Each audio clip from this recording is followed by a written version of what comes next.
What if the earth we walk upon is not the first stage of human story, but the latest act in a cycle of forgotten ages? Imagine stone tools buried deeper than memory, fires long extinguished beneath collapsed caverns, whispers of machines and myths, and oceans concealing monuments no map recalls. Each fossil, each shard of obsidian, each ruin carved against impossible odds is not just evidence of survival, but a riddle about who we truly are. Did humanity rise only once, or are we a people haunted by the ghosts of civilizations that came before? The answers lie not in certainty, but in silence, in the unanswered questions scattered across deserts, jungles, and ocean floors. This journey is not a lecture, but a meditation, a descent into Earth's layered past where fact blurs into enigma, and myth echoes like distant thunder over the horizon of time. If you are drawn to mystery, to the shadows of history where science and legend meet, then step with us into this forgotten landscape. And if this exploration resonates with you, share it, subscribe, and help keep alive the search for what our ancestors may have left behind. The beginning of our story is not written in ink or etched on parchment, but traced in the dust of forgotten plains, in the shadows cast by firelight against the walls of caves.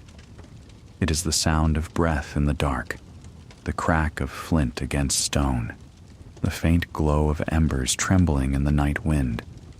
Long before empires, before the first cities rose from mud and brick, humanity's fate was measured in the fragile distance between warmth and cold, hunger and sustenance, predator and prey. And yet, even in that precarious balance, something stirred that would one day shape the world, the seed of imagination, the spark of a story, the will to endure. To step back into this time is to enter a landscape both alien and familiar. The Pleistocene stretched across endless millennia, glaciers advancing and retreating like the breath of a sleeping giant, reshaping continents with every exhalation. Herds of mammoth, woolly and immense, roamed the frozen steppes, their shadows long against a horizon where the sun lingered low. Saber-toothed cats prowled the forests, their eyes glinting in the gloom, while packs of wolves learned to follow the trails of human hunters, circling at a distance that would one day collapse into the first companionship. The air was sharp with frost and heavy with silence, broken only by the rhythm of drums, the beating of hands against hollow wood, the echo of voices rising in chants meant to summon courage against the vast indifference of nature. Our ancestors did not see themselves as masters of this world. They were woven into it, shaped by it, and dependent on its mercies. A cave was not merely shelter but a womb of stone, a place where time pooled, where generations marked their presence with ochre hands pressed against the rock. To leave such a mark was not vanity, but defiance, an act of remembrance whispered into the face of eternity. Each handprint, each animal painted with flowing lines of ochre and charcoal, was both survival and transcendence, a declaration that though life was short and harsh, it would not pass without leaving a trace. In the flicker of firelight, children sat listening to elders speak of rivers that had flooded, of beasts that had fallen to spears, of stars that shifted above the world in patterns too subtle for the untrained eye. Those stories became maps, and those maps became memory. They guided hunters across forests and deserts, told foragers when berries would ripen or when herds would migrate. But more than that, they stitched together a fragile net of meaning. For when the cold pressed hard and the wolves howled closer, it was not only food or fire that kept despair at bay. It was the sense that their struggles belonged to something larger, something that would not be forgotten when they were gone. The tools they shaped were crude to our eyes, but in their time, they were miracles. A chipped stone edge meant the difference between flesh and starvation, between clothing against the cold and exposure that could kill within hours. Fire was no longer a wild force that scoured forests, but a tamed companion, carried from camp to camp, coaxed alive with patient hands. The mastery of fire was more than survival. It was a bond between human and element, a recognition that endurance could come through partnership with the forces of the earth. And in the glow of those flames, shadows danced against stone, flickering like spirits, shaping imagination into something that no other creature possessed. To imagine was to survive. To see the mammoth in charcoal on the wall was to hunt it in the mind before the spear was thrown. To trace the stars with a finger was to anticipate the change of seasons. To whisper to the dead was to carry their memory forward into new generations. In every gesture, there was the beginning of something larger, something we would one day call culture, though in those nights of ice and storm it was simply life, carried forward like a fragile flame. Archaeologists uncover fragments of this existence, the flint blades worn smooth from use, the carved figurines of ivory or bone, the ochre-stained walls where horses run forever across rock. Each is a fragment, a shard of a forgotten whole, and yet together they tell us something profound, that these were not brute creatures stumbling blindly through wilderness, but people with thoughts, fears, hopes, and perhaps even dreams, not so different from our own. Their hands shaped beauty, not because beauty was useful, but because it mattered, because in the darkness of survival, they sought light that no fire could provide. Imagine for a moment the sound of wind sweeping across a glacial plain, the crunch of frost beneath bare feet wrapped in hides, the breath steaming in the air as hunters press forward against the horizon. They carry nothing that would resemble what we know as security. No walls, no towns, no written words. Yet in their eyes burns a determination that would carry them across continents, through deserts, over mountains, and across seas. Theirs was not the mastery of nature, but the courage to live within it, to face each dawn as both peril and promise. When scholars look back on this era, they call it Paleolithic, the Old Stone Age, but such words fall short of the reality. For those who lived it, it was not an age at all. It was simply life, each sunrise a fragile victory, each meal a triumph against odds. And yet within this fragile thread of existence, the roots of humanity took hold. The laughter of children by the fire, the awe of hunters watching auroras blaze across polar skies, the grief of mothers burying their young with beads and ochre, all of these moments wove the first tapestry of human experience. And in that tapestry, we see ourselves. The hunger for warmth, the need for companionship, the urge to tell stories and leave marks behind, these have not vanished. They have only changed shape, expanded, grown vast. But the core is the same. To step into their world is to glimpse the origin of our own, to recognize that we are not separate from those distant ancestors, but a continuation of their fragile endurance. Even now, questions linger like mist over their memory. Were they truly the first, or inheritors of something older? Did they look at the stars and wonder, as we do, if the lights above were home to others, or if their own lives were small notes in a greater song? The bones, the tools, the paintings cannot tell us. They remain silent, as if daring us to imagine, daring us to remember that history is always incomplete. The first chapter of humanity is not one of certainty, but of survival, not of conquest, but of endurance. It reminds us that civilization does not begin with walls or empires, but with the decision to keep going, to light a fire against the dark and believe that tomorrow is worth reaching. And as the chapter closes, as the last embers glow against the cave wall and the hunters settle into uneasy sleep, the question lingers like a whisper in the night. What else lies buried in the earth, waiting for us to uncover, waiting to remind us that our story has only just begun? If the first chapter of humanity was carved in survival, the second was painted in rhythm. To walk among our ancestors as the glaciers receded and the land softened is to enter a world where life was no longer measured only in hunts and dangers, but in the quiet repetition of days, in the rituals of food, water, and companionship. This was the world where humanity began to cultivate meaning in every gesture, where survival opened its hand just wide enough for memory, ritual, and community to take root. The landscapes were changing.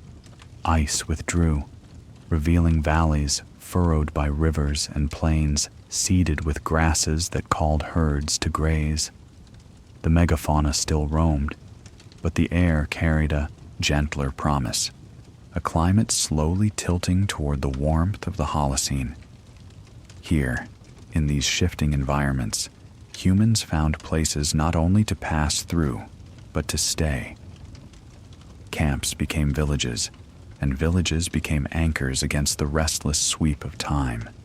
Each hearth fire was more than warmth, it was a beacon of belonging. In those places, life was woven from simple acts. A mother's hand grinding grain against stone, her body moving in patient circles, became as vital as the hunter's spear. The rasp of pestle against mortar was a rhythm older than music, a song of sustenance. Children played at the edges of fields, their laughter mingling with the sound of birds and wind. Elders told stories as twilight fell, voices trembling but steady, reminding the young that every day carried lessons passed down like heirlooms.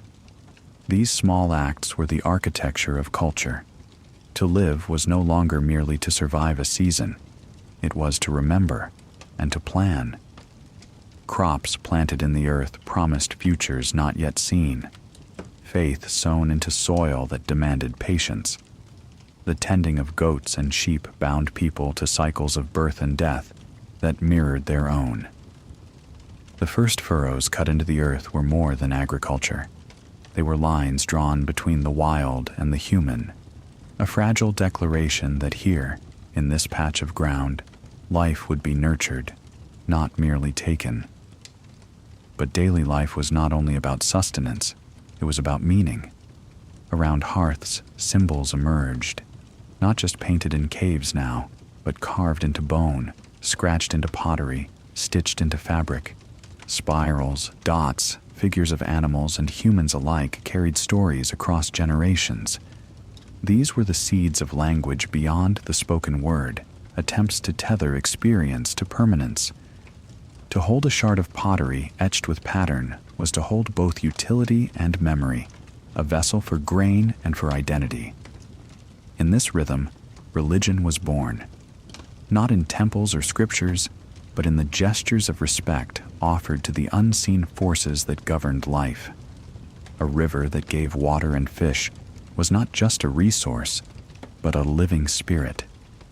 A mountain that loomed above the plain became a guardian, its silhouette against the sky a reminder of powers beyond human reach. Lightning that split the heavens was both terror and awe, demanding recognition in chants and offerings. These were not primitive superstitions, but the first steps in humanity's effort to weave itself into a cosmos too vast to comprehend. The intimacy of this daily life lay not only in ritual, but in connection. Families bound together not by walls, but by firelight, by the sharing of tasks and stories. A child watched a father nap flint into blade, learning through repetition.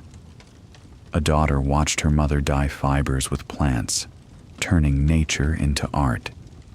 In these quiet exchanges, knowledge was preserved more securely than in stone, because it lived in the hands and hearts of people who remembered. Archaeologists unearthed the remnants of this intimacy. Figurines shaped in the likeness of fertility, beads strung together from shells carried miles inland, burial sites where the dead were laid with care, their bodies accompanied by ornaments, tools, and ochre. These fragments whisper of a world where the value of life was recognized even in death, where remembrance was more than instinct. It was a choice. The act of honoring the dead was not survival in the practical sense, but survival of meaning, of love, of community across the boundaries of mortality. If chapter 1 was the story of fire against the cold, this chapter is the story of song against silence. Music echoed in bone flutes carved with patient precision, in drums stretched with hides, in the clapping of hands that turned rhythm into celebration. Dance circled the firelight, shadows whirling with bodies that moved not for battle, but for joy, for grief, for love. These were not distractions from survival, but expressions of it, reminders that life was worth more than food and safety alone. Life was also laughter, harmony, the spark of joy in the midst of hardship. The daily rhythm also revealed a deepening sense of time. The moon's waxing and waning was not just light in the night sky, but a calendar marking the tides, the fertility of women, the cycles of planting and harvest. Stones placed in circles or aligned with the sun at solstice were not mere curiosities. They were attempts to fix eternity into stone, to synchronize human life with cosmic patterns. When a community gathered to watch the sun rise through a notch in a stone, they were not only watching dawn, they were watching themselves placed within the eternal rhythm of sky and earth. In these rhythms, language flourished, not yet written, but spoken, sung, shouted, whispered. Words became tools as powerful as blades, capable of binding people together, teaching, warning, guiding. To name something was to claim it, to remember it, to pass it forward. Myths grew from words, transforming natural cycles into stories that explained not only how the world was, but why. The river was a goddess, the sun a father, the storm a spirit angered or appeased. In speaking these myths, people discovered that meaning could outlive the moment, that knowledge could be more than immediate survival. It could be legacy. What is striking is not how alien this life seems, but how familiar. The grinding of grain, the telling of stories, the honoring of ancestors. These are echoes that reach us still. Every meal we cook, every tale we share at a family gathering, every moment we pause to remember, the dead is a thread that ties us back to those early rhythms. In them, we see that humanity was not invented in the halls of kings or the scrolls of scholars, but in kitchens, in fields, in the laughter of children, and the work of hands.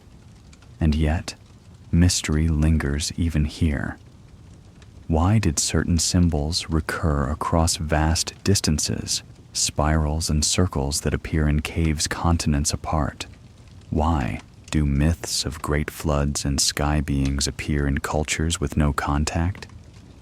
Were these coincidences born of shared human perception, or do they hint at something older, a memory carried through time like an echo?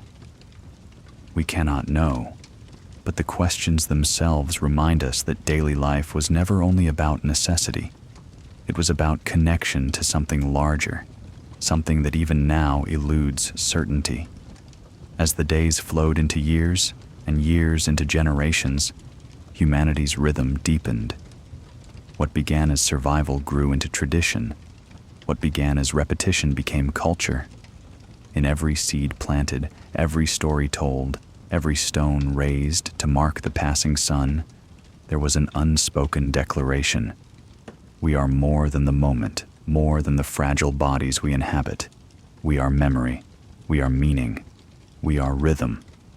And as the fire burns low, as a mother hums a song to her child beneath a canopy of stars, as a father traces constellations to explain the cycles of life, the story begins to stretch outward. For daily life, however rich, is never only contained within itself. It points beyond, to journeys that carry humanity across continents, to migrations that scatter memory like seeds in the wind, to footprints left in ash and stone that tell us where we once walked. And so, as Chapter 2 closes, the horizon widens, and the story of daily life begins to flow into the story of movement, of migration, of humanity's restless search for new horizons. The rhythm of daily life, however steady, was never meant to remain still. Humanity has always carried within it a restlessness, a pull toward horizons not yet seen. As villages formed and rituals deepened, there was also movement, an instinct as old as the first footprints pressed into damp earth. To follow herds, to seek water, to escape winters that froze the marrow, to find lands where the soil answered the seeds.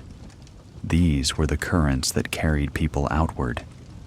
And so the story of humanity widened, spilling from river valleys and forest clearings into continents, each journey leaving echoes that remain buried in sand, stone, and DNA. Imagine the first hesitant steps away from the familiar, the firelight of one camp fading as a group of hunters and families walked toward the uncertainty of a new horizon. They would not have called themselves migrants or pioneers. They would have simply walked, urged on by necessity and by the unseen tug of survival. And yet, each step was history. Each river crossed, each mountain climbed, each coastline traced, was a thread woven into the vast tapestry of human dispersal. From the heartlands of Africa, the first migrations began. The Rift Valley cradled the earliest chapters, but the story could not be contained there. Bands of Homo sapiens carried with them tools of flint, knowledge of fire, and stories whispered in the dark. Their journeys were not grand expeditions, but slow drifts, generations moving like tides, pressing gradually into new lands. Alongside them walked cousins now vanished, Neanderthals across Europe, Denisovans in Asia, each encounter a blending, a rivalry, a mingling of blood that still hums within our genes. The earth was wide, and humanity filled it with patient persistence. The trails of these movements can be glimpsed in footprints preserved by chance. In volcanic ash in Laetoli, Tanzania, ancient steps hardened into stone, telling of a small group walking together under a sky heavy with dust. In the mud of White Sands, New Mexico, ghostly prints of men, women, and children record their path across a Pleistocene landscape where mammoths and giant sloths roamed. These silent tracks speak not of conquest, but of presence, of the ordinary courage of moving forward into uncertainty. Each footprint is both ephemeral and eternal, a moment long past, yet still visible, as if time itself had paused to honor the passage. The sea, too, became a road. Long before compasses or maps, humanity found ways to cross waters that should have divided them. Simple rafts of logs bound with rope, dugout canoes carved with stone tools, reed boats sealed with pitch. All became vessels of destiny. To set sail without knowing what lay beyond the horizon was not mere desperation. It was trust in memory, in star patterns, in the rhythm of waves. From island to island, across the Pacific and Indian Oceans, people carried seeds, animals, and stories, weaving networks of exchange that linked distant shores. The sea, once feared, became a thread binding human experience.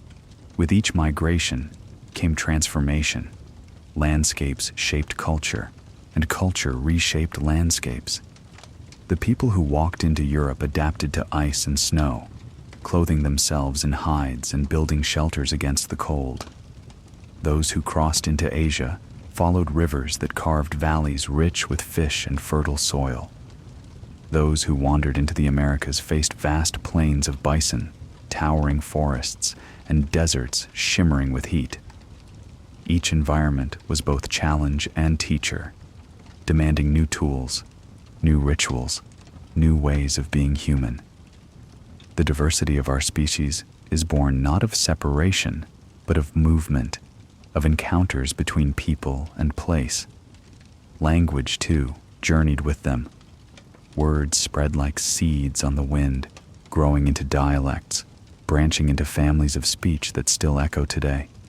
A word spoken beside a river thousands of years ago might survive in altered form in a language spoken continents away. The migration of people was also the migration of meaning, of stories carried across mountains, of myths reshaped to fit new skies and new gods. The idea of home expanded with each step until it became not a single place, but a memory carried within. Archaeologists trace these journeys not only through footprints, but through tools, art, and bones. A blade of obsidian found hundreds of miles from its source tells of trade routes and networks invisible to maps. Shell beads discovered inland speak of exchanges between coast and forest. Graves lined with ochre show that even as people moved, they carried with them rituals of death and remembrance. Each artifact is a clue, a whisper of a path once taken, a life once lived. Yet alongside these traces lies mystery. How did humans cross into Australia tens of thousands of years ago, when seas stood high and currents ran strong? How did they navigate the vast emptiness of the Pacific, reaching islands scattered like stars across the ocean? How did early bands survive in the frozen tundras of Siberia, and what drove them to cross into the Americas by land bridge or along icy coasts? These are questions without certain answers, but the very fact of humanity's presence in every corner of the earth is itself a testament to their ingenuity, resilience, and unyielding drive. The migrations were not only outward, but inward. As people encountered others, they exchanged not only goods but bloodlines, joining together, mixing, learning. The human genome is a map of these journeys, carrying markers of Neanderthal ancestors in Europe, Denisovan traces in Asia, and countless unnamed encounters that shaped who we are today. To look within ourselves is to see the roads our ancestors walked, the seas they crossed, the fires they kindled in strange lands. But there is also loss written into these roads. Entire groups vanished, their languages silenced, their knowledge dissolved into the earth. Extinctions followed human expansion. Mammoths, giant ground sloths, saber-toothed cats, moas, dodos. The line between survival and destruction blurred as humanity's growing presence reshaped ecosystems forever. Migration was both creation and erasure, a force of life that carried shadows in its wake. Still, the image that endures is not only of loss, but of resilience. Picture a small band cresting a ridge at dawn, the world spread wide before them, unfamiliar yet promising. Behind them lay the comfort of known valleys, ahead the uncertainty of survival, but also possibility. In their eyes flickered both fear and wonder. That moment, the decision to step forward rather than turn back, was the essence of migration. It was the faith that tomorrow, though unknown, might carry hope. Today, we are the heirs of those steps. Every city stands where migrants once paused. Every language is a braid of words carried across landscapes. Every story a palimpsest of journeys taken long before memory. To understand migration is to understand ourselves, not as fixed beings rooted in one soil, but as wanderers seekers, inheritors of the restless urge to move toward the horizon. And yet, the migrations raise a haunting question. Were we the first to walk such roads, or do the echoes of earlier peoples hide beneath the dust of time? Some myths suggest others came before, civilizations swept away by flood or fire, their memory reduced to whispers. If that is true, then our migrations were not beginnings, but continuations, footsteps retracing paths long forgotten. Whether myth or truth, the possibility lingers like mist over an ancient trail, inviting us to wonder who else once walked where we now stand. As Chapter 3 closes, the vision is of a world filled with motion. Footprints pressed into ash, rafts cutting across open seas, voices echoing in new valleys. Humanity has spread across the earth, weaving a net of presence that spans continents. But migration, for all its wonder, leaves behind enigmas, ruins, and questions that point towards something deeper. And so, the story begins to shift again, from the roads of movement to the stones of mystery, from footprints in mud to monuments that rise impossibly against the sky. The long migrations had carried humanity to every corner of the earth, their footprints pressed into mud and ash, their rafts cutting across seas, their words scattering like seeds on the wind. But as people settled, as generations layered themselves over the land, something else began to rise, something that defied the fleeting nature of tracks and trails. It was stone, lifted and shaped, stacked and aligned, placed with such intention that it seemed to whisper across millennia. We were here, and we sought to outlast time itself. These first great stones stand today as both monuments and enigmas. They rise from windswept plains, from jungle clearings, from the depths of deserts where no rivers now flow. Some are arranged in circles, their alignments tracing the path of the sun and stars, as if marking the rhythm of heaven upon the earth. Others are carved and stacked into walls that seem too precise, too immense for the tools we imagine were in use. They challenge us, not because they exist, but because they endure, long after the cultures that raised them have dissolved into dust. Consider Göbekli Tepe in southeastern Turkey, where pillars carved with animals and abstract symbols were raised more than 11,000 years ago, centuries before agriculture was believed to have taken hold. These stones, buried intentionally beneath layers of earth, tell of a people who gathered not to farm, but to worship, to create, to imagine something larger than survival. Archaeologists call it the world's first temple, yet the carvings suggest a sophistication of thought we did not expect from hunter-gatherers. It stands as a riddle, reminding us that human culture may not have been born in fields of grain, but in circles of stone.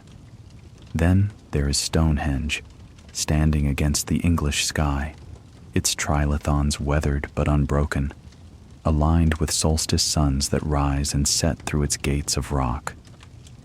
For thousands of years, people returned to this place, leaving offerings, conducting rituals, marking transitions of time that stretched beyond the span of any single life. Was it a calendar, a temple, a burial ground, a portal between worlds? Each theory contains a fragment of truth, yet the whole remains elusive, a silence held by stone. Across oceans, similar mysteries stand. The Moai of Easter Island stare inland, their immense heads and torsos carved from volcanic rock, raised to watch over villages and generations. Their sheer size and placement defy simple explanation, for the island's limited resources seem at odds with the energy such monuments demanded. Were they ancestors embodied, guardians carved to hold memory in place? Or did they speak to a knowledge of stone and balance we have only begun to rediscover? Even more haunting are the megaliths hidden beneath sea. Off the coast of Yonaguni in Japan, terraces and stair-like formations lie submerged, their shapes so geometric that debate rages between natural formation and ancient architecture. If they were carved, then who built them? And how long ago, when sea levels were lower and the coastlines of the world were different? Beneath the waves lie questions that no diver can yet fully answer. In the Andes, walls of Sacsayhuaman rise above Cusco, their blocks so massive and so precisely fitted that even a blade of grass cannot slip between them. The stones are irregular, yet they interlock with such mastery that earthquakes could not topple them. Mainstream explanations attribute this to careful shaping and labor, yet the sheer scale of the work, without mortar, without steel tools, leaves us to wonder at the ingenuity and determination of those who built. These monuments are not only feats of engineering, they are testaments of will, of vision. To raise a stone that will outlast the generations is to declare that human life is more than fleeting breath, that memory can be anchored in earth. But it is also to challenge the future, to leave behind riddles that outlive their makers.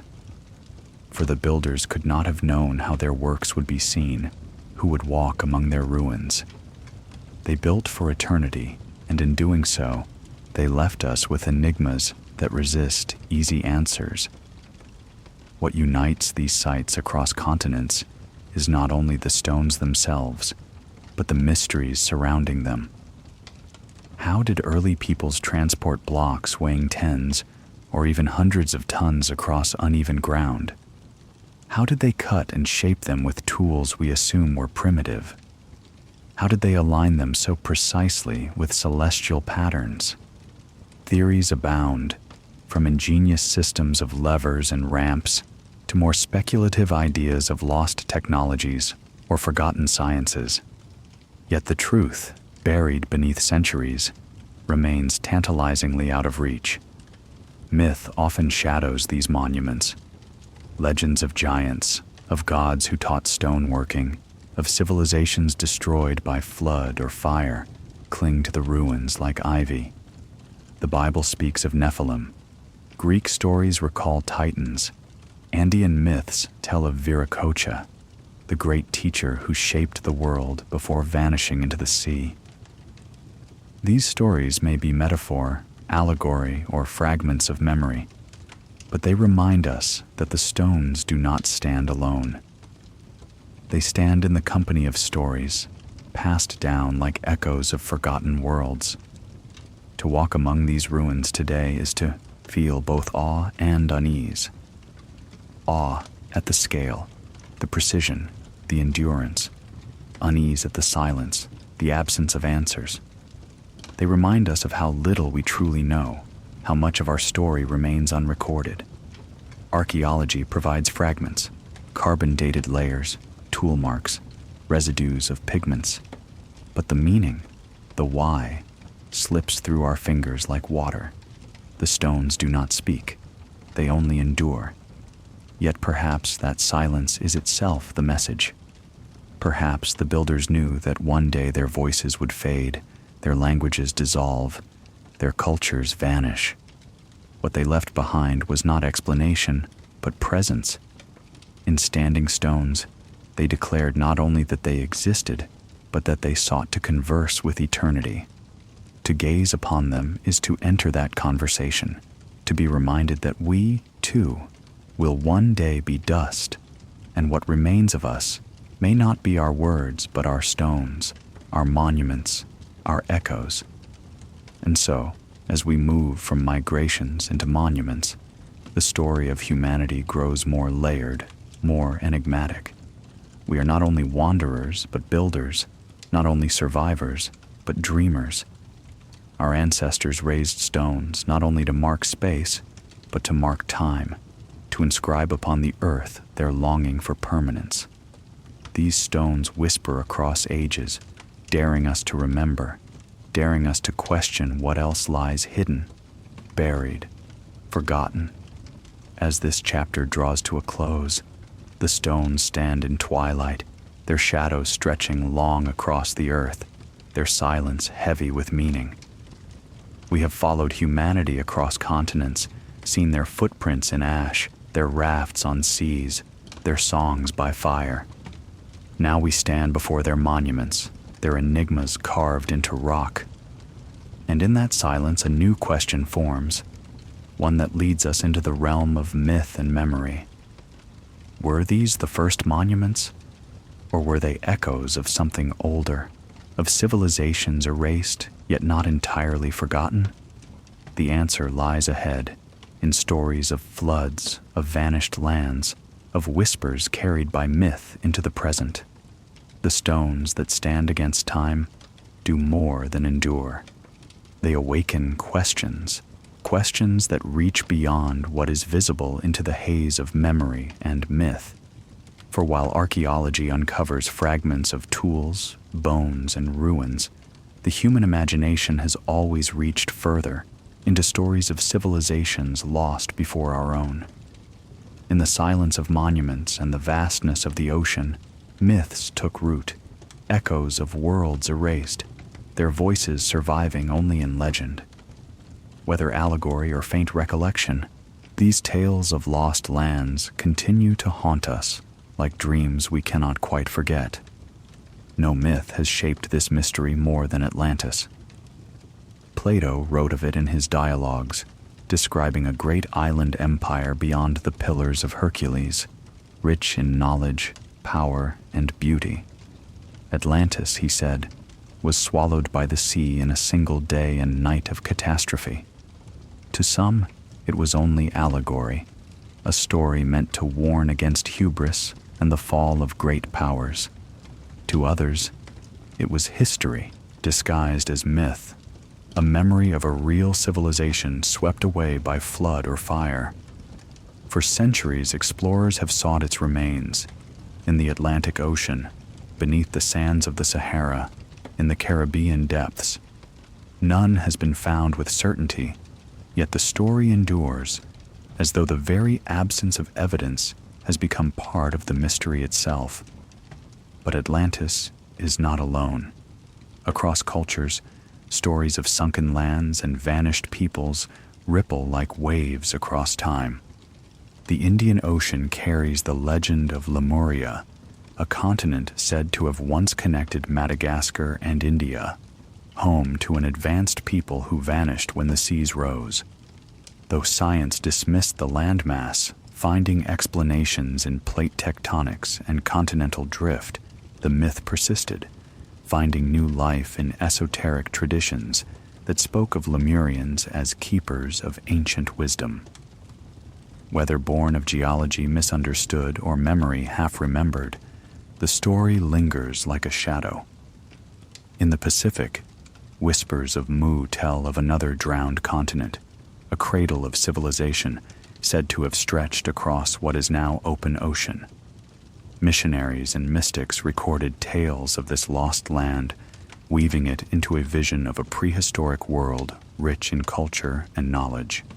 Skeptics dismissed it as invention, yet the persistence of the story across Polynesian traditions suggests that something lies beneath the myth. Perhaps not a continent, but a memory of islands swallowed by rising seas.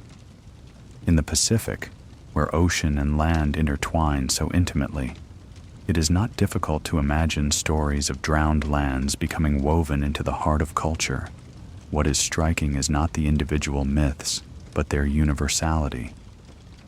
From Mesopotamia comes the story of the Great Flood, preserved in the Epic of Gilgamesh, where waters rose to cover the earth and only a chosen few survived.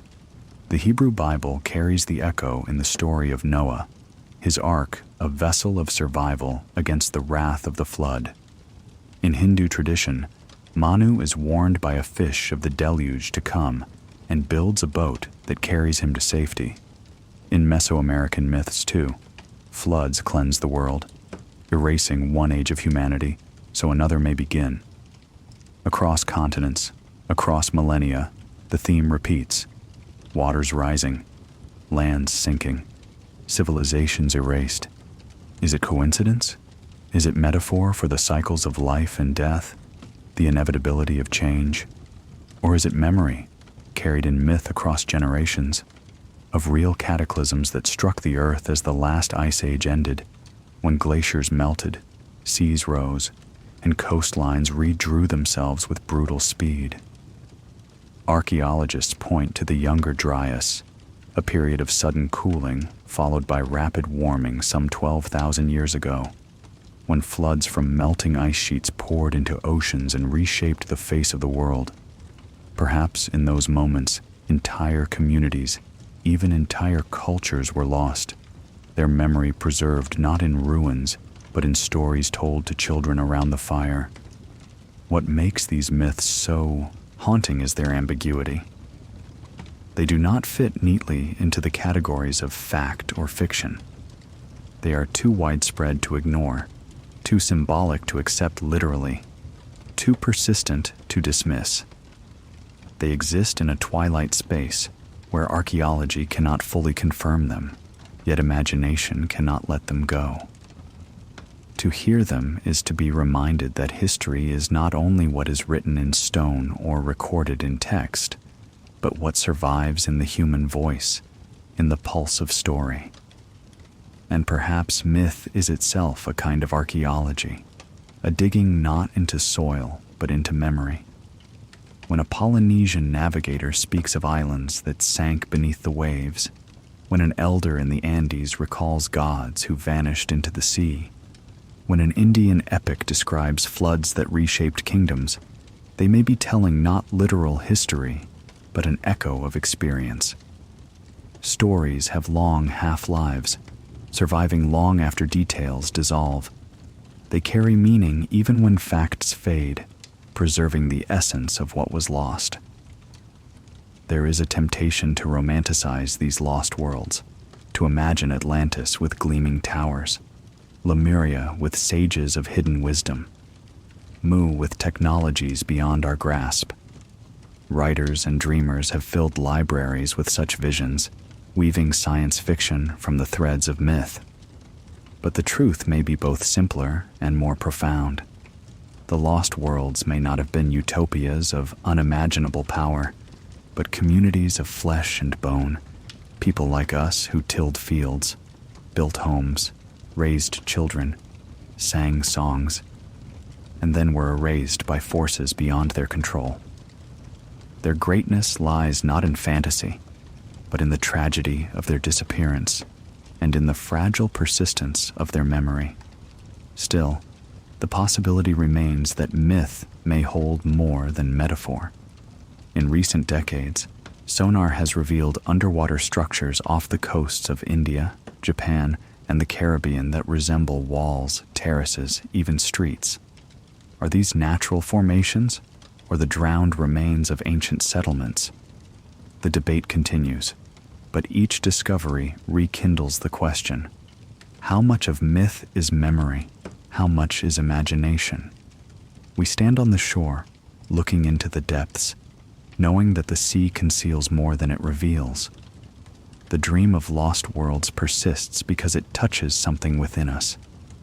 It speaks to our fear of fragility, our knowledge that civilizations rise and fall, that nothing built by human hands is immune to time. But it also speaks to hope, that the past is deeper than we know, that beneath the surface of history lies wonder still waiting to be uncovered. When we hear of Atlantis, of Lemuria, of Mu, we are hearing not only about what may have been lost, but about what may yet be found. As the myths swirl, blending memory with imagination, they remind us of the thin line between what is known and what is forgotten. Perhaps these stories are warnings, reminders of how easily the earth can erase our achievements. Perhaps they are memories, distorted but persistent, of real cataclysms witnessed by ancient eyes. Or perhaps they are both, memory and metaphor, history and dream, inseparable as shadow and light. And so we stand at the edge of Chapter 5, surrounded by legends of drowned continents and vanished empires. The sea stretches before us, vast and inscrutable, concealing secrets we may never fully recover.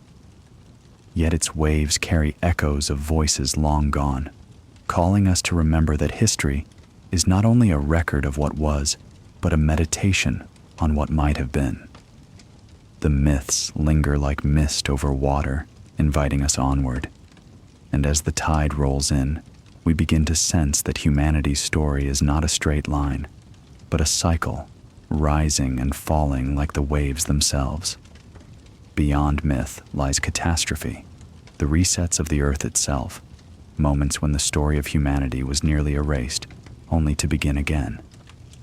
If myths of Atlantis, Lemuria, and Mu are echoes of memory, then perhaps their foundation lies not only in imagination, but in catastrophe. For the earth itself has always been both cradle and destroyer, shaping humanity with one hand, while erasing it with the other. To study the past is to see not a steady ascent, but a fragile cycle of growth interrupted by fire, flood, and ice. Civilizations and cultures rise, but nature's hand is heavy and time is merciless. Again and again, the earth has struck a great reset, and what came before was buried, scattered, or forgotten. The ice ages alone testify to this truth. Vast sheets of frozen water descended across continents, grinding mountains into valleys, dragging boulders like toys, erasing landscapes beneath their weight. Whole regions were scoured clean of life, forcing humans to retreat into pockets where warmth and sustenance could still be found. For tens of thousands of years, survival meant adapting not only to predators or hunger, but to climates that shifted with staggering force. When the ice retreated, it left not only scars upon the land, but a reshaped world where coastlines had shifted, rivers carved new paths, and seas had risen to swallow plains that once carried herds and villages. Among the most dramatic of these episodes was the Younger Dryas, a sudden return to glacial cold roughly 12,000 years ago, interrupting a warming world just as humanity was beginning to sow the seeds of agriculture. Theories abound as to what caused it. A comet impact scattering ice and ash, a massive release of fresh water into the oceans disrupting currents, or other climatic shocks still debated. Whatever the trigger, the effect was devastating. Crops failed before they could take root, ecosystems collapsed, and communities scattered. If there were cultures on the verge of permanence, they may have been erased, their fragile beginnings frozen into oblivion. The silence that followed is still felt in the gaps of history. Floods, too, rewrote the story of humanity. As ice sheets melted, sea levels surged more than 100 meters, swallowing coasts that had been home for generations. Imagine entire plains vanishing beneath the waves, villages drowned, sacred sites erased. Today we see only hints of what was lost. Submerged forests, drowned river valleys, ruins lying beneath the waters of the Black Sea or the Bay of Bengal. Each discovery challenges us to wonder how many human lives and how many stories were taken by the sea. Perhaps this is why so many cultures tell of floods, not because one flood happened everywhere, but because floods happened often enough and violently enough to sear their memory into myth. Volcanoes, too, served as sudden and merciless erasers. Mount Toba, erupting 74,000 years ago in what is now Indonesia, cloaked the world in ash, blotting out the sun and plunging the earth into a volcanic winter. Some scientists argue that humanity itself nearly vanished in that moment, reduced to small, scattered populations struggling to endure in the darkened chill. If true, then our very existence is a fragile thread, spun from the survival of a few against overwhelming odds. To imagine those days is to picture skies veiled with ash, crops withering, animals dying, and small bands of people huddled around meager fires, not knowing if dawn would ever return. Other eruptions left their scars too. Thera, now Santorini, exploded in the Bronze Age, shaking the Mediterranean with waves and ash that may have shattered Minoan civilization. Tambora erupted in 1815, less than 2 centuries ago, bringing the year without a summer, when crops failed across the globe and famine claimed countless lives. These events remind us that catastrophe is not only ancient, but ongoing, a shadow that still lingers at the edge of modern comfort. Earthquakes, tsunamis, droughts, each played its part. Entire cities toppled, coastlines reshaped, forests turned to desert. The resilience of humanity is real, but so too is its fragility. A culture that took centuries to build could be undone in days. We look at ruins and wonder at their mystery, but perhaps many are simply survivors of catastrophe, remnants of civilizations that once flourished until nature's hand swept them away. What makes these resets so haunting is their silence. Unlike battles or dynasties, catastrophes do not leave records written by victors. They leave gaps, absences, unexplained ruins, myths of floods and fire.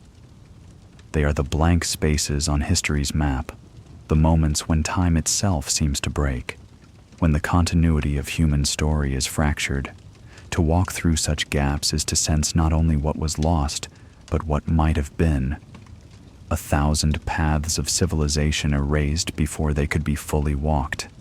And yet, catastrophe is not only destruction, it is also transformation. The floods that erased coasts created fertile deltas where agriculture would later flourish. The volcanic soils, though deadly in eruption, gave richness to lands that fed countless generations. The ice that scoured continents also filled lakes and rivers, seeding new ecosystems. Even in erasure, the earth was preparing new beginnings. But to those who lived through it, there was only terror, only loss, only the sense that the world had ended. And perhaps it had, for them, if not for us. Speculation inevitably rises in these silences. Was there a civilization before the floods, erased without trace, remembered only in myths of sunken cities? Were there cultures thriving before Toba's eruption, their knowledge scattered with the ash? Could entire ages of humanity have risen and fallen, leaving behind only stones too heavy to move and myths too stubborn to die? We cannot say with certainty, but the possibility haunts us, as though the earth itself conspires to keep some secrets hidden beneath layers of destruction. The resets also remind us of our place in the cosmos. For while floods and eruptions come from within the earth, other dangers come from above. Comets and asteroids have struck before, leaving craters that testify to devastation beyond imagination. If one were to strike again, what would remain of us? Would future beings find only fragments, shards of glass, twisted metal, half-buried ruins, and wonder, as we do now, who built them and how they were lost?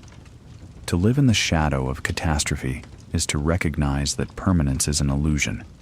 Civilizations are not immortal. The earth does not keep records as we do. It keeps layers, erasing and rewriting them with each epoch. For every monument that survives, how many have been erased? For every story passed down, how many were silenced? Our story is not of unbroken progress, but of resilience against a world that resets itself again and again. And yet, there is something profoundly human in how we respond to such resets. We tell stories of floods, not only as warnings but as reminders that survival is possible. We carve monuments that outlast destruction, even if only in fragments. We carry myths that, though obscured by time, hold kernels of truth about what was endured. In doing so, we defy the silence. We declare that even if the earth erases us, something will remain, an echo, a whisper, a memory. As chapter 6 closes, the vision is of a world both fragile and eternal. Ice sheets advance, seas rise, volcanoes darken the sky. Cultures vanish, yet humanity endures, carrying forward not certainty, but story. The resets remind us that we walk not on stable ground, but on shifting layers of time, each one built over ruins we may never know. And as the earth trembles and the seas whisper, we turn our gaze upward toward the sky, toward the stars, wondering if perhaps our ancestors sought not only survival on earth, but meaning in the cosmos. For if the earth resets, perhaps the heavens endure, and in their constellations humanity sought a permanence denied to stone. When the earth trembled, when the seas rose, when fire and ice swept across the land, our ancestors must have asked themselves where stability could be found. The ground beneath, their feet shifted, the forests disappeared, the rivers changed course. Yet above them, night after night, the sky endured. The stars wheeled in slow, predictable arcs. The moon waxed and waned with a rhythm older than memory, and the sun returned each dawn without fail. Against the uncertainty of earth, the heavens offered continuity, and in those constellations, humanity began to search for meaning, guidance, and permanence. The first astronomers were not cloaked in robes or standing at polished instruments. They were shepherds on hillsides, hunters resting by fires, farmers waiting for crops to ripen. They looked up at the stars and began to recognize patterns. Orion strode across the sky. The Pleiades clustered like seeds. The Milky Way stretched like a river of light. To see these shapes was to give order to the chaos of night, to transform points of light into stories. The constellations were not simply pictures, but calendars, maps, and myths, woven together in ways that guided survival and stirred imagination. It is no accident that so many ancient monuments are aligned with the heavens. The builders of Stonehenge placed their stones so the sun at solstice rose and set through its gates, marking the turning of the year. The pyramids of Giza were oriented with astonishing precision to the cardinal points, and many argue, aligned with stars such as Orion's belt. The great city of Teotihuacan in Mexico was laid out on axes tied to celestial events, its pyramids mirroring patterns in the sky. Across continents, across cultures, the same impulse emerged: to fix the rhythms of the heavens into stone, to bind the eternal cycles of the sky to the fleeting lives of people below. The alignments were not only practical, but spiritual. For to know when to plant or when to harvest was survival, but to connect one's own existence to the stars was something greater. It was to say that humanity was not trapped by Earth's fragility, but woven into the cosmos itself.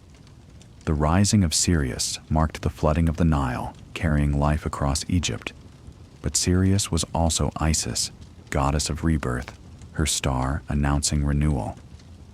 The Mayans tracked Venus with obsessive care, recording its appearances and disappearances, seeing in its brilliance not just astronomy, but prophecy. The Druids watched solstice suns as symbols of life's cycles, death turning back into renewal, winter into summer. Everywhere the stars were more than light. They were language. This language of the sky is preserved in myths as much as in monuments. The Greeks saw heroes and gods fixed in constellations. Orion forever hunting, Perseus holding his sword, Andromeda chained among the stars. The Navajo told of the holy people placing constellations to bring order to the world.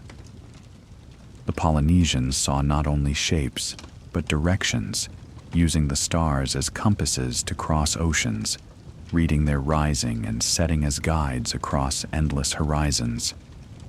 Each culture spoke its own dialect of this celestial language, but the impulse was the same: to find in the heavens a mirror of life, a guide for survival, a canvas for story. And yet, the precision of ancient sky watchers continues to astonish. Without telescopes, without modern mathematics, they marked solstices and equinoxes, lunar cycles and planetary paths with accuracy we still struggle to explain.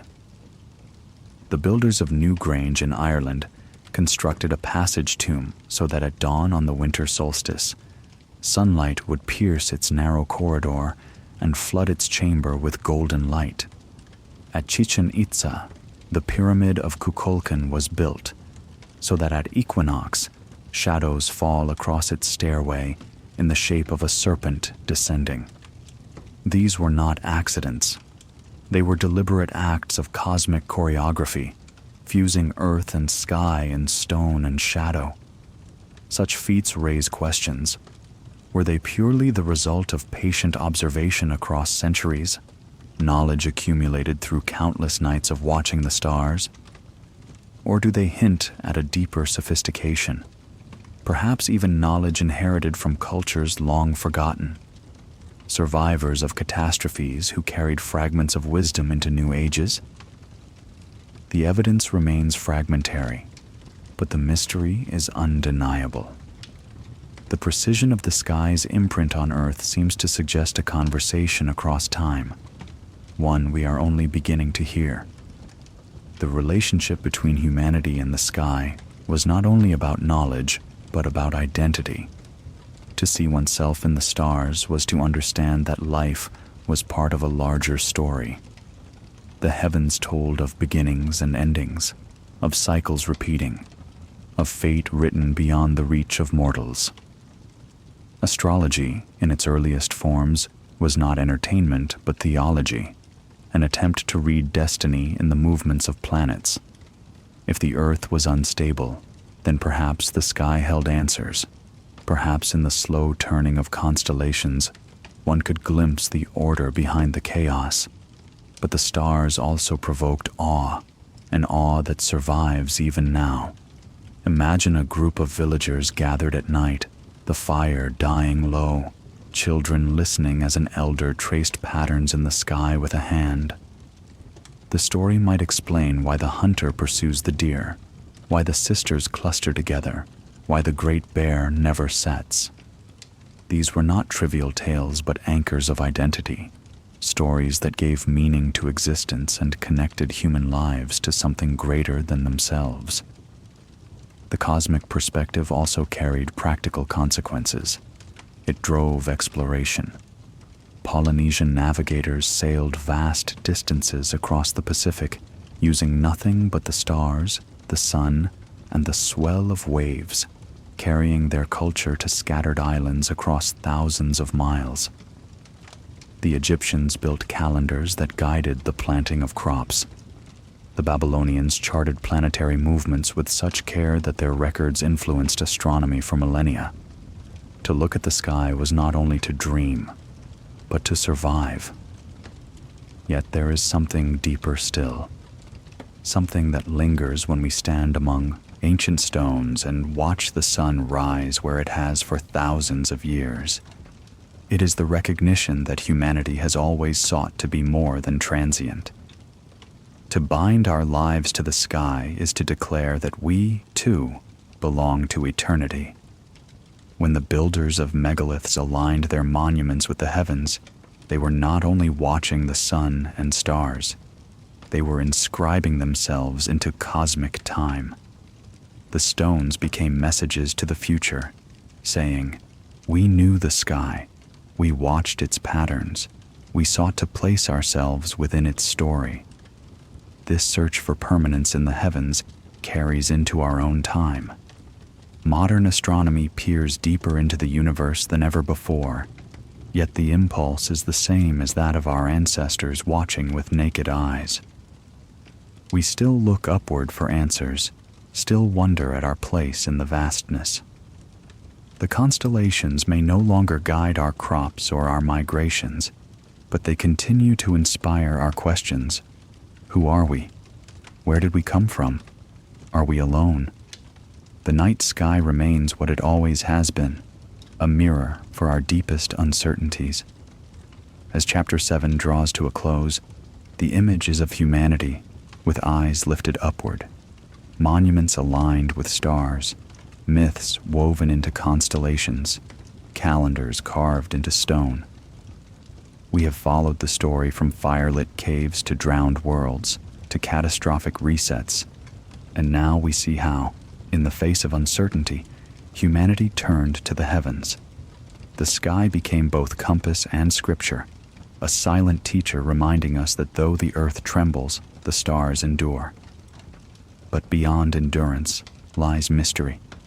For even as we read the sky, we confront enigmas here on earth that resist explanation, enigmas in stone, in migration, in sudden leaps of art and technology.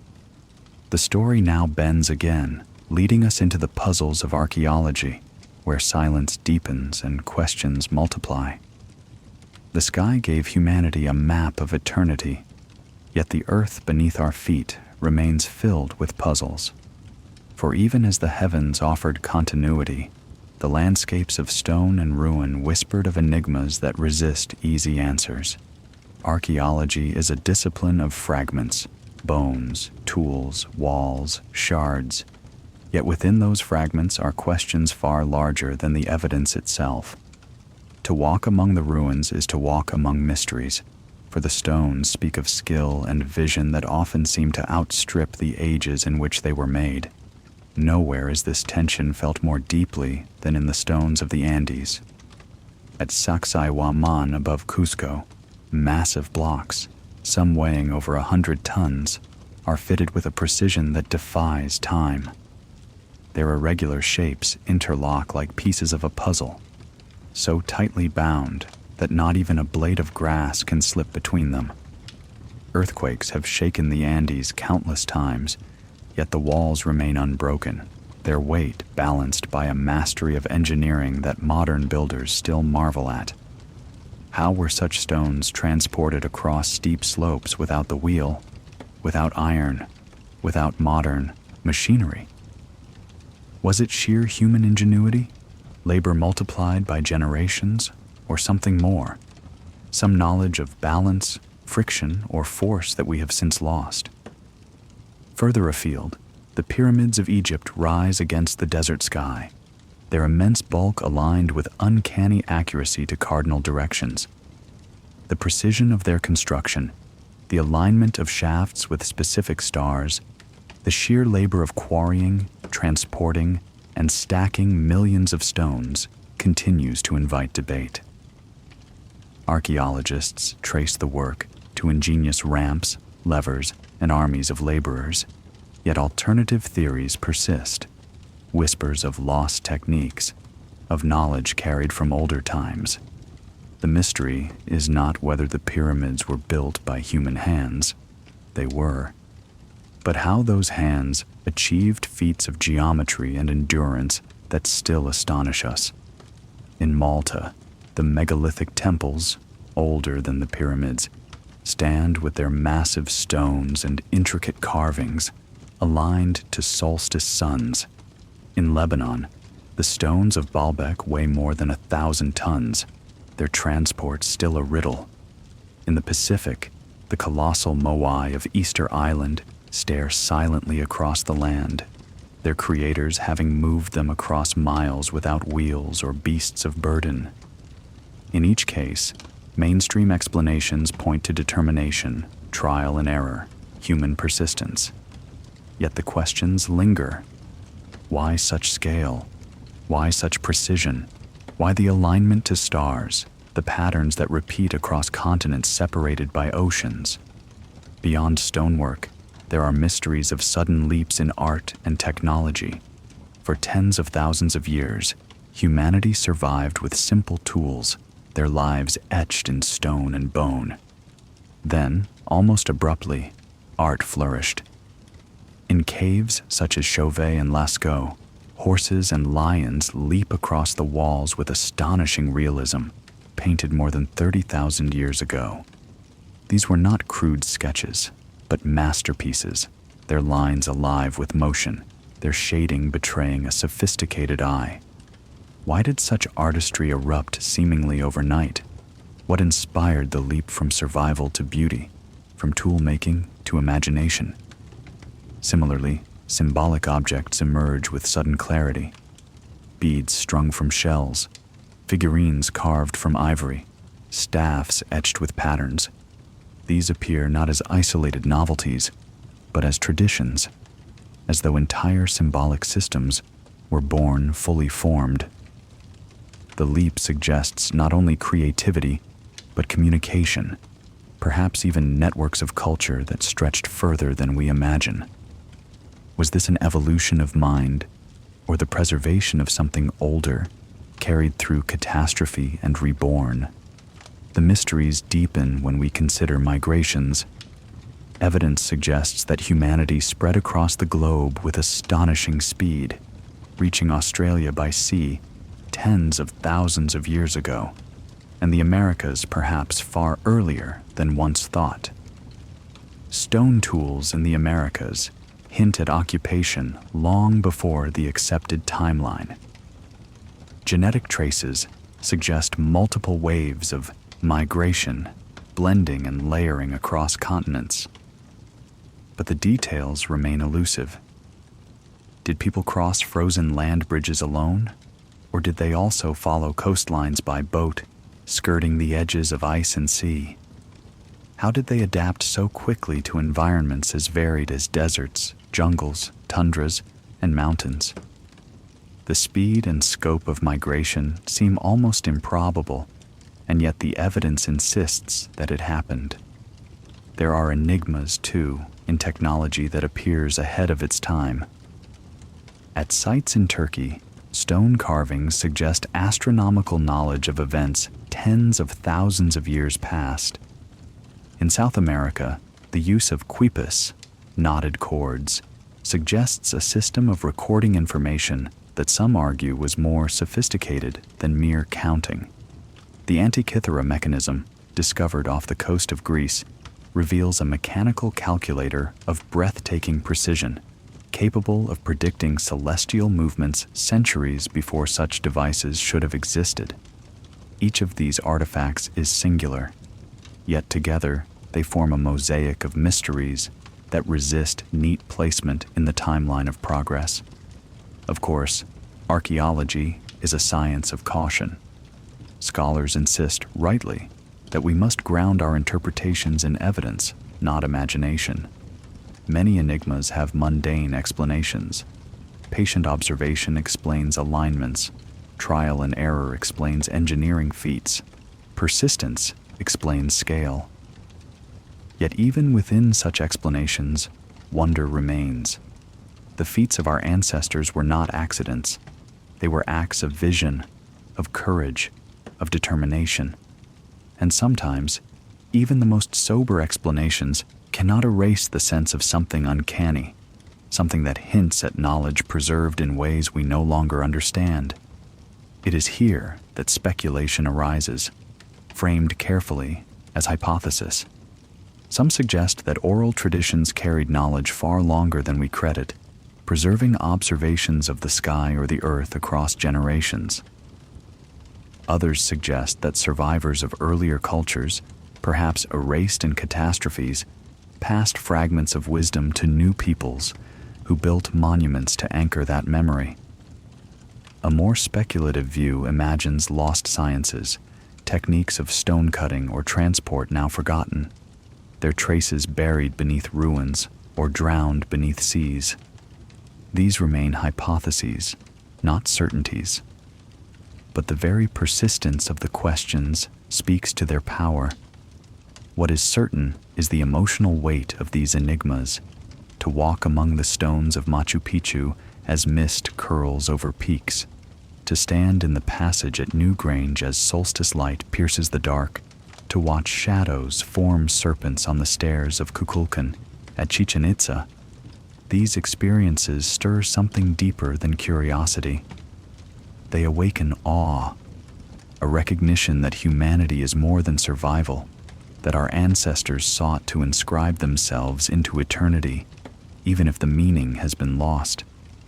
The ruins are not just puzzles to be solved, but conversations across time, whispers reminding us that we too will one day be. Ruins and what we leave behind may confuse or inspire those who follow.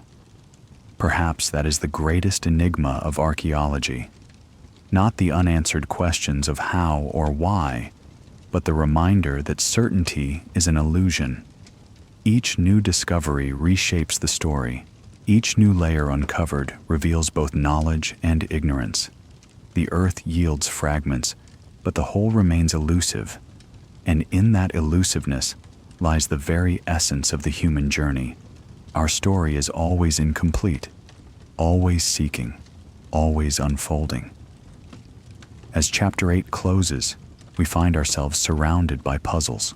Stones too heavy, art too sudden, migrations too swift, devices too advanced. The archaeologist's spade uncovers evidence, but the heart of the mystery remains intact, pulsing in silence. And it is from this silence that imagination rises, speculation takes flight, and humanity dares to wonder whether these enigmas are simply the genius of our ancestors, or whether they are echoes of something more, something forgotten, something that might once have been called lost knowledge.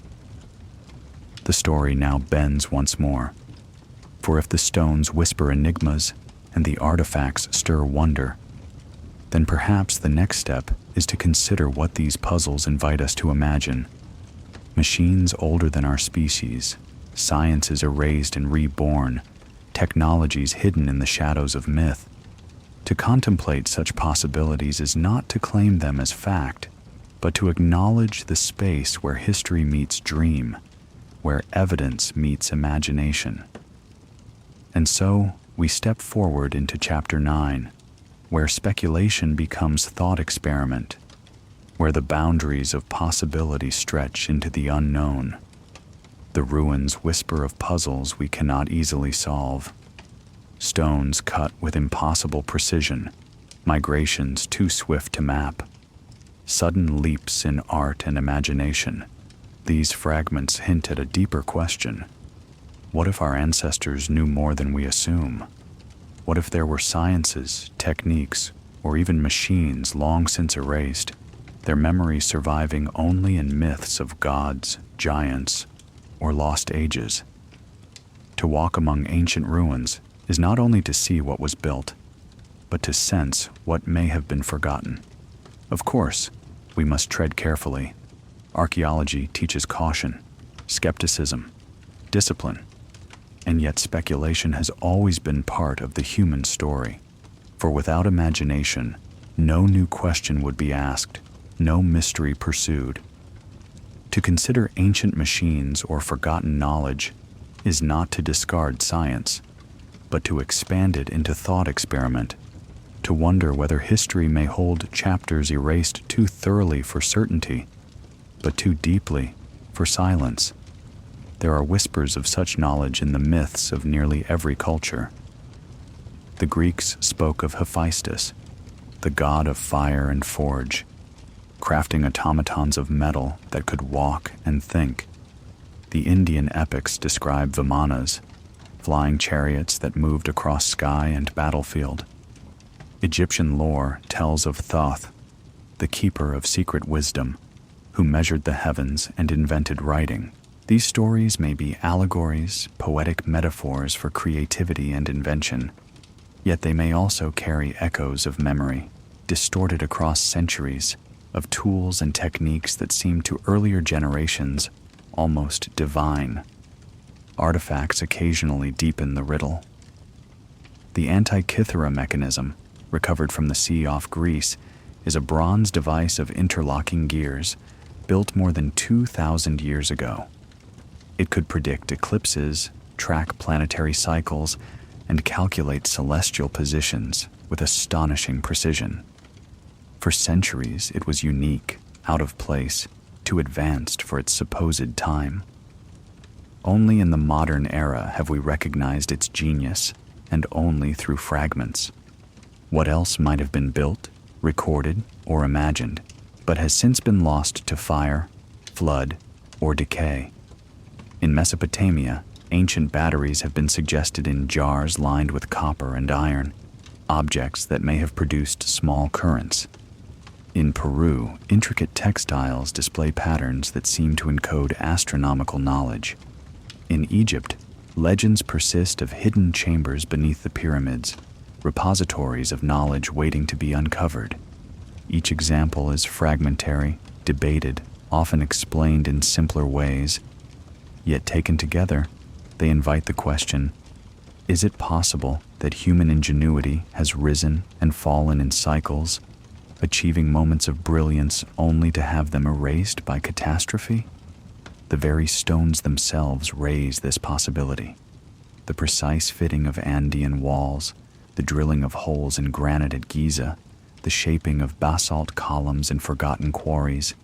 These feats could be explained by tools we have found, yet sometimes they appear to exceed what flint, copper, or even bronze should easily achieve. Did our ancestors discover techniques now lost, methods of heating, softening, or fracturing stone that made the impossible possible? Theories abound, from the use of plant acids to soften rock, to sonic or vibrational methods now unknown. None have been proven, but the speculation persists because the stones themselves resist easy answers. Even the myths of metals and machines may hold kernels of truth. Legends of Atlanteans wielding crystal power, of Lemurians mastering energies, of Mayan priests working with knowledge of cycles far deeper than we comprehend. These are easily dismissed as fantasy. Yet we know that much has been forgotten. The burning of the Library of Alexandria erased centuries of records. Countless scrolls, tablets, and codices perished in conquest, flood, or fire. If machines or sciences existed in earlier ages, they may not have been preserved in stone, but in materials more fragile, long since consumed by time. Speculation about forgotten sciences also touches on our perception of time itself. We think of progress as linear, a steady march from primitive to modern. Yet what if it is cyclical?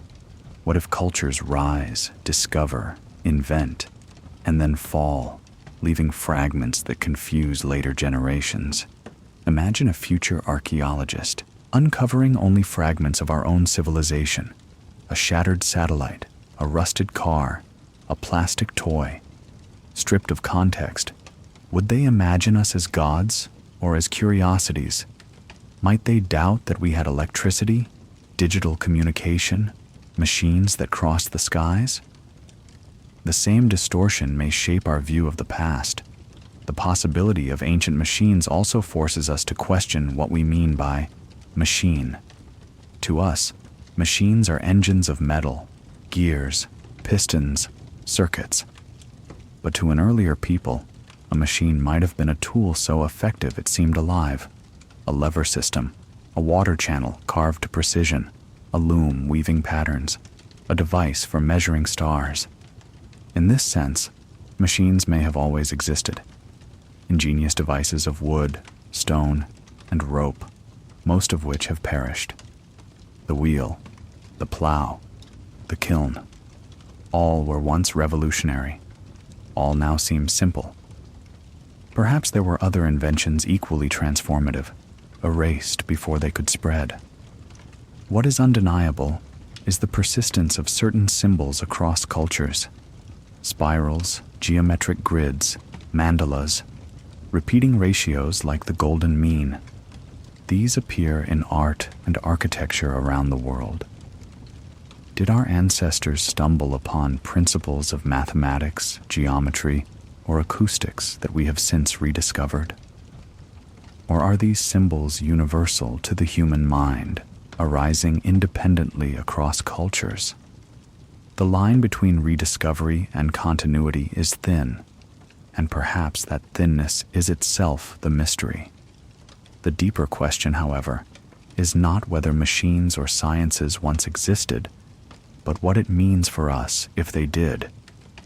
If knowledge has been lost and reborn, then humanity is not a steady flame, but a flickering torch, passed unevenly across ages, sometimes bright, sometimes nearly extinguished. This possibility humbles us, reminding us that our own moment of technological brilliance is not immune to erasure. Just as floods swallowed ancient coasts and eruptions darkened ancient skies, so too could catastrophe reset us, leaving future generations to puzzle over fragments of silicon and glass. There is also a philosophical weight to these speculations. The myths of forgotten knowledge may not only reflect memory, but yearning. They express the human desire to believe that wisdom once existed in purer form, that somewhere in the past or hidden in the earth lies a key to understanding the mysteries of life and cosmos. Whether true or not, this yearning has driven explorers, scholars, and dreamers to dig, to search, to imagine. Perhaps the real machine is not buried in stone, but alive in our curiosity, our refusal to accept silence without a question. And so, the echoes of forgotten knowledge remain. They ring in myths of flying chariots, in carvings that trace the stars, in artifacts that seem ahead of their time. They hum beneath the stones of ruins, whisper from the depths of the sea, shimmer in the symbols carved by hands long vanished. Whether they are evidence of civilizations erased, or simply the brilliance of ordinary people reaching beyond necessity, they remind us of the vastness of human possibility. As Chapter 9 draws to a close, the mood is not of certainty, but of wonder.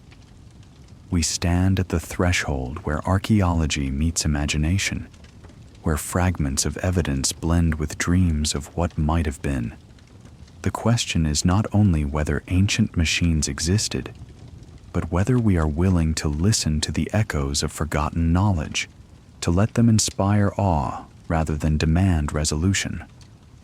For it is in that space between fact and possibility that humanity finds its deepest mysteries.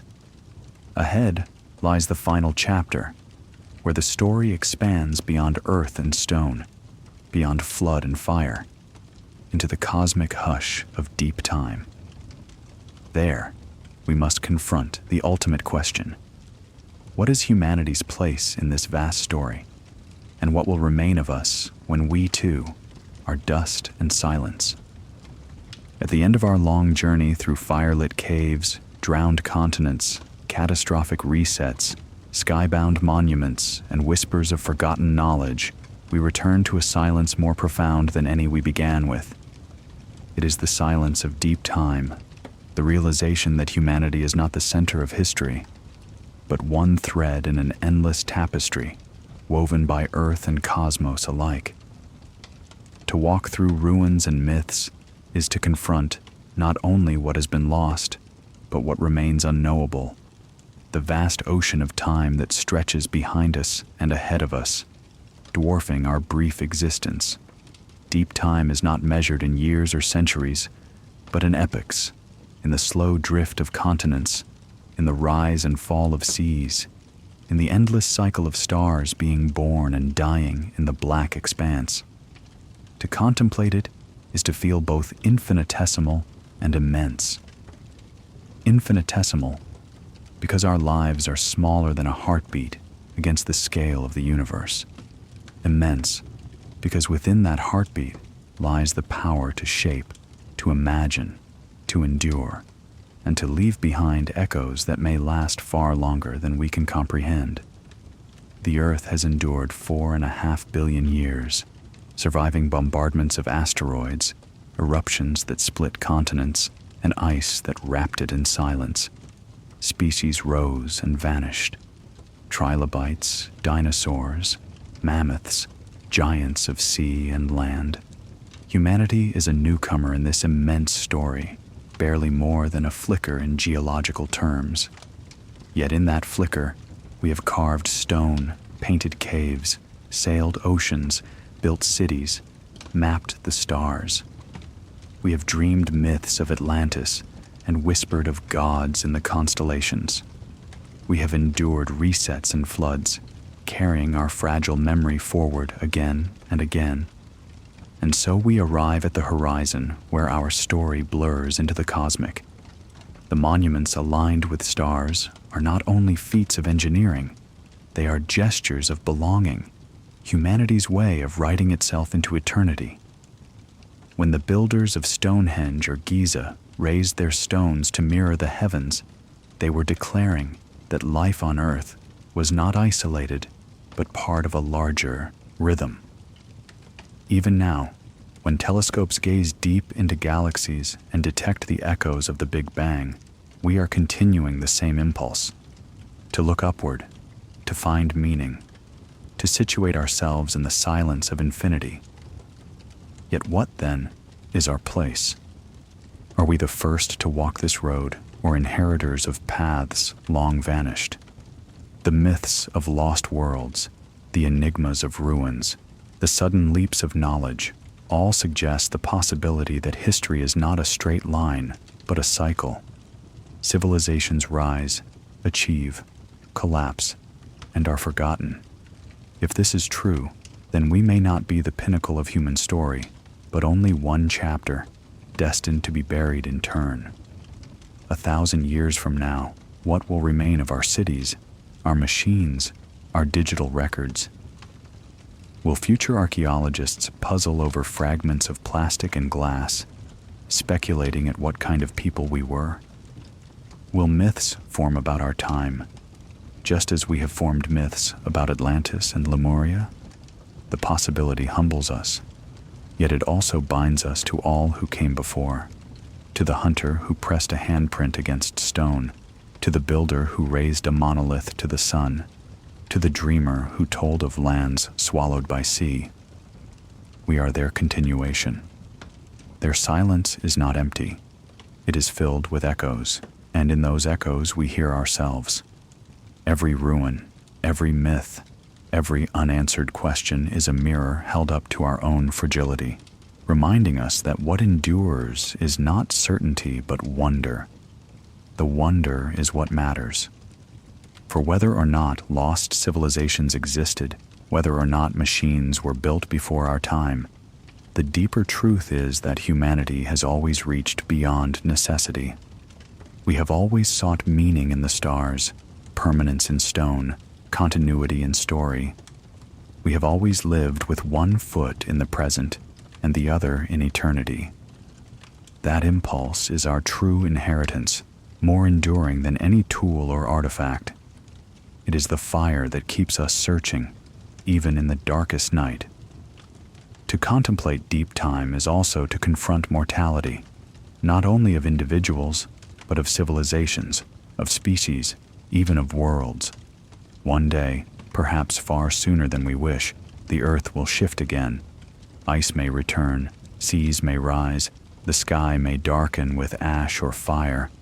Humanity may endure or may vanish, leaving only fragments for whatever comes after. And beyond even that, the sun itself will swell and fade. The earth will be consumed. The stars we know will burn out. Against this backdrop, our monuments and myths may seem like dust, yet in another sense, they are eternal. For to carve stone, to tell stories, to imagine myths, is to assert that meaning exists, even in the face of silence. Perhaps that is humanity's role in the cosmos, not to conquer, not to endure forever, but to imagine, to remember, to fill the void with story. Our myths of lost worlds may be memories, or they may be dreams. Our ruins may be puzzles, or they may be simple persistence. But together, they form a chorus, a song sung against the vast indifference of time, a song that says, "We were here, and we wondered, and we loved, and we endured."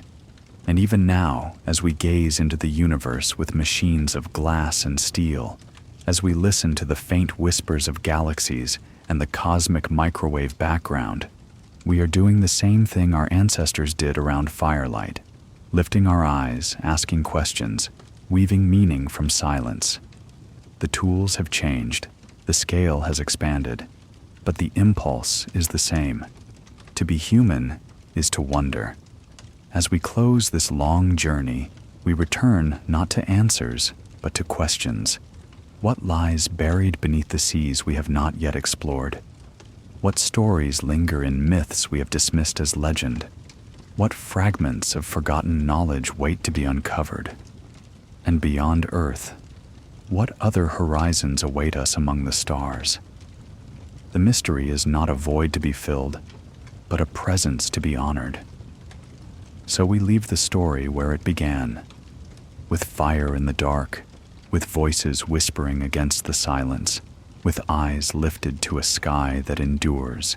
The earth resets, civilizations rise and fall, myths are born and fade, but the search remains. The search for meaning, for belonging, for memory that will outlast us. We are creatures of deep time, not because we endure forever, but because we dare to imagine eternity in the flicker of our brief lives. In the end, perhaps that is enough. To wonder, to question, to listen to the silence and hear in it the echoes of all who came before and all who may yet come after. The horizon of deep time is not an end, but an invitation, an open door into mystery, where every ruin, every myth, every star becomes part of a story that will never be fully told. And in that incompleteness lies beauty, the kind of beauty that makes us pause, breathe, and remember that even in the vastness of eternity, a single human life, a single human story, carries weight.